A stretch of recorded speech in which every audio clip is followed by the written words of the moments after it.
Selon l'enseignement de Tierno Malik Sambataran Ndiaye, on va explorer aujourd'hui une distinction assez radicale, et pour beaucoup vraiment surprenante, entre deux concepts fondamentaux de l'islam qu'on a tendance à confondre, le din et l'ibada.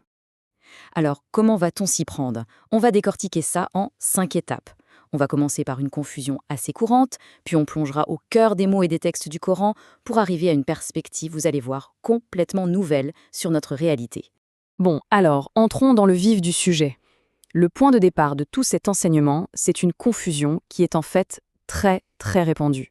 On mélange notre relation à Dieu, nos actes d'adoration, avec ce qu'est le jugement de Dieu. Par exemple, quand on pose la question à de nombreux savants, qu'est-ce que le din? Que répondent-ils en général? Eh bien souvent, leur description va porter sur les actes d'adoration, ce qu'on appelle en fait l'ibada. Et c'est justement là, selon cet enseignement, que se trouve l'erreur fondamentale. Le din, ce ne serait pas l'acte d'adorer, la façon de prier, d'aller à la Mecque. Non, le din, ce serait la rétribution divine. Donc ibada et din, ce sont deux choses bien distinctes, complètement séparées. Pour vraiment comprendre cette différence, il faut faire un petit détour par la langue arabe elle-même. C'est là que se cache la clé dans ses subtilités. Regardez bien ces 3 lettres. Sans les voyelles, elles forment une racine qui peut donner naissance à 2 mots avec des sens radicalement différents.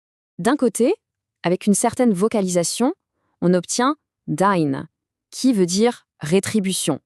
C'est en quelque sorte la forme, la nature que Dieu attribue à une de ses créations.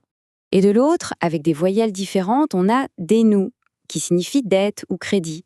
On est dans le domaine de la transaction. La distinction est donc énorme, vous voyez? C'est un peu comme la différence entre les noms Mohamed et Ahmad. Mohamed, c'est celui qui est loué, il est dans un état passif, alors qu'Ahmad, c'est celui qui fait l'action de louer, il est dans un état actif. Et cette action de louer, cet état Ahmad, eh bien, elle est dirigée vers qui? Vers Allah, évidemment. C'est ce que dit la toute première phrase du Coran. La louange appartient à Allah, Seigneur de l'univers. C'est donc Allah qui est, en fin de compte, à la fois l'origine et la destination de la louange. D'accord. Mais alors, où est-ce que le Coran lui-même vient appuyer cette idée que le din est autre chose que la pratique religieuse? C'est là que ça devient fascinant. L'interprétation de la sourate Ar-Rum, verset 30, est absolument capitale. Elle dit que le dîner est en fait la nature, la création originelle que Dieu a donnée aux hommes. Et attention, elle précise, on ne peut changer la création d'Allah. Ce n'est donc pas quelque chose que l'on fait, mais quelque chose que l'on est.